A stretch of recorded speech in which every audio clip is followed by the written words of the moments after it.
مشاهدي زوم أفريقيا، برحب بحضراتكم من الجميلة كامبالا عاصمة أوغندا لؤلؤة أفريقيا. معنا دلوقتي لقاء مهم مع رجل الأعمال باتريك باتيتوريا. هو رجل أعمال أوغندي الأصل وبدأ حياته وعنده مشروعات كتيرة جدا. هنتكلم عن فرص الاستثمار وإزاي مناخ الاستثمار هنا مشجع في أوغندا. Welcome to our program Zoom Africa, Mr. Patrick. Thank you, Sally. A pleasure to be with you. Yeah, pleasure is mine. Now we are here in Uganda. And you are a great businessman, and you have a lot of business running here and some other countries. So let us start from the beginning. Your story to create a business and how, as you are from Uganda, help you to grow. Thank you. I'll try to keep it short because my story is quite a long story. It's a story of 40 years in business. So I'm going to put it in 2 or 3 minutes. Yes. And it really began a long time ago in Idi Amin's regime. I was a young guy. I was 13 years old. Mm-hmm. And unfortunately, during that time, Uganda was very unstable. Ah, okay. And my father was killed for no apparent reason, just because he had a bit of wealth, a bit of education, and the government was very suspicious. So his demise caused a big vacuum in my life. It was terrible to me. I was at a very tender age, and he was our breadwinner. My mother was very young. I had 6 brothers, 6 children, and my siblings. Yeah. So we had to fend for ourselves. So I had to get into business. I got into business first by trading in sugar, buying the most basic things, because at that time there was a shortage of commodities in Uganda. Yeah. Absolutely nothing. No soda, no soap, no sugar. All the basics were scarce. Yeah. But I lived in Kenya and I knew where sugar was. So I went and bought some sugar from Kenya. When I brought it here, my goal was to bring for our family. But I brought more than enough. I managed to sell some. And the people who bought the sugar were so happy that you've sold to them. Yeah. You made a profit, but they were so grateful that you provided a service. Now that satisfaction of providing a service for something that is lacking got into my mind. And I've been doing that all my life. Trying to see, what does somebody want, a customer want? What does a society need? Yeah. Where is the problem? How can I fix the problem? If I can make profit in the process, very good. Even if I don't make profit, I still want to solve the problem. Yeah. And that's what got me into business. And I've been doing business since I was 13 or 14. Small things, and I kept growing. Then I got into telecom. That was my big break with Simba Telecom. Yeah. Much later in life, I became the biggest distributor for mobile phones and for airtime for MTN in Uganda. Then I went into property. I built a hotel, one hotel, then I built another hotel, then I built office blocks, apartment buildings. I wanted to solve societal problems. Then I realized there was a problem of electricity. There wasn't enough energy. Yet we are fortunate we share the river Nile. The source of the Nile is actually in Uganda. Yeah. And so we shouldn't have a problem of electricity, but it was going to take forever to build a dam. Yeah. And there was so much politics and environmental issues. So I found a solution. How can I generate electricity? So I built a power plant for 90 megawatts of power and fed that into the grid at a time when the country needed the power. And that helped me grow from one level of business to another level. Yeah. And by doing that, I got into electricity, into distribution. So I distribute power to the whole country now. 98% of the power distributed in the country. I'm the chairman of that company. Oh, and I've been for 15 years. So I want to solve problems of the society. So by doing so, it's very rewarding to solve the problem. And if you make profit as well, people don't mind that you're making profit, but you're solving the problems of society. Yeah. That is very interesting. Now we're trying to boost tourism, and my hotels are playing a key role in trying to see how can we bring our hotels to international standards. Yes. So 2 of my hotels are signed up by the Marriott Group. Oh, so we run at Marriott standards, and that's how we attract international investors to come and invest in this country. Yeah. Uganda has changed so much from the time when I started business to now. Yeah. It has changed from black to white, from chalk to cheese. It's a beautiful country today to invest in. Yeah. When we began, it was a very, very hard country to do business. Yeah, now the environment for the business, it's really good and encouraging, right? Oh, yes. We've had political stability here for 37 years. Wow. One government, predictable. It talks about investment. It is friendly to attract investment. We don't have foreign exchange restrictions. We don't have shortage of dollars. You bring your money here, you invest, you make a profit. If you paid your taxes, you take all the money, even in cash. We can help you and escort you, take your money, whether in gold or in cash, no restriction. This is a very liberal country. Anybody can come and see a gap in the market, provide your investment, provide a service, whether it is ICT, farming, factories, manufacturing, or import your goods and sell them here. You make your profit, you pay your taxes, nobody will trouble you. Security is probably the best in Africa.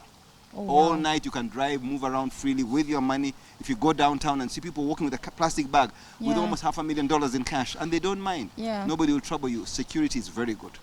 So you sleep peacefully, Yeah. The law will protect you. We have rules of law here. We have the Mhm. court system that works. We have the security system that works. Mhm. The army, in the days when I started business, were the biggest culprits. Today, they're the most disciplined people. They Mhm. stay in the barracks. We see somebody in uniform, he's there to protect us. Yeah. So he respects us and he does his job. Nobody can come in uniform and mess about.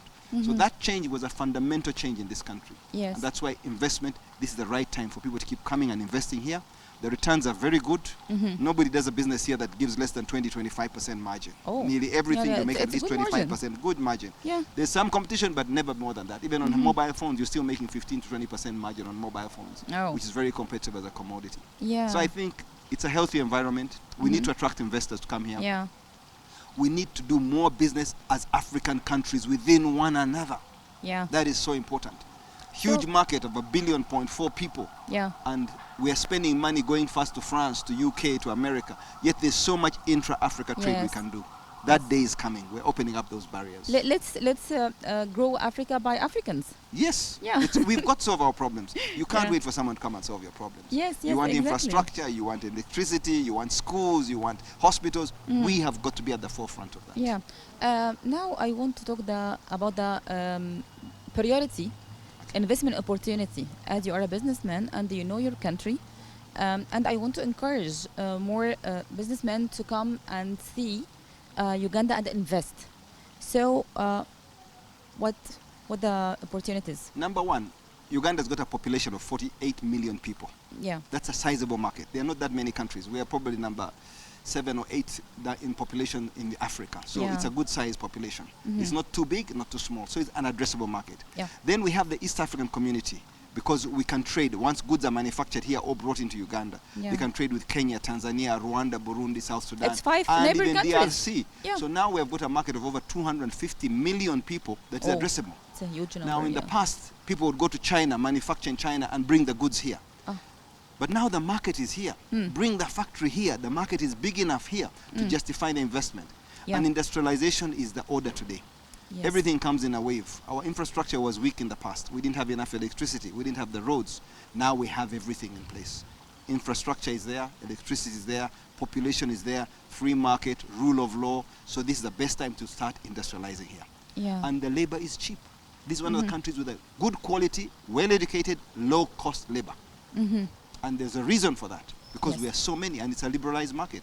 So we don't overprice, we don't have a minimum wage, we don't put strong unions on people. You Yeah. come, you hire staff, you make sure you agree whatever you agree, and they will work. And they're honest, they're diligent, they learn quickly.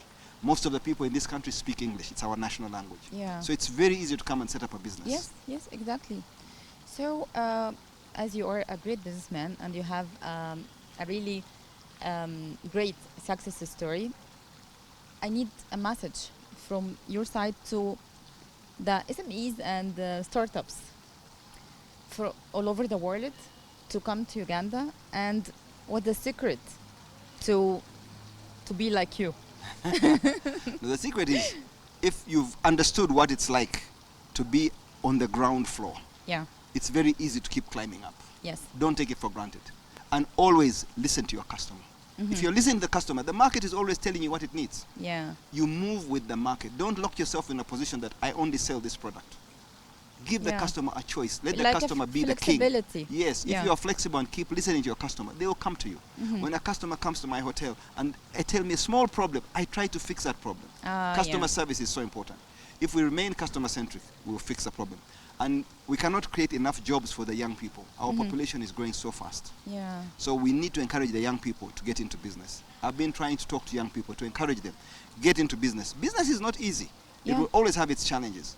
But when you do it, it's so rewarding. You work harder, you get more. You don't Yes. work hard, you get less.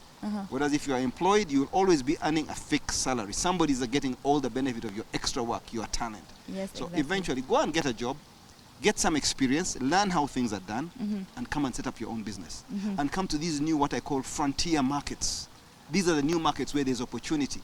We have 1.8 million new babies in this country every year. Wow. New babies being born, which means 1.5 million people are turning 18. Yes. They all want a mobile phone, they want a mattress, they want a car, they want sneakers. Yes. There's a market for everything, and it's growing, and they've got the income now. So this is a good time for people to come and invest in these frontier markets where the population is growing, there's peace and stability, there's rule of law. You cannot go wrong in a country like this. Yeah. All you have to do is be diligent. Really, thank you so much, Mr. Bاتريك Bاتيتوريا. It's really a great success story. My pleasure. And I know people are follow. I hope so. I hope so. Yeah, thank we need you. to do so much more. Our two countries have so much in common. Yes, Let's build. exactly. Let's build partnerships. Yeah, thank you so much. You're most welcome.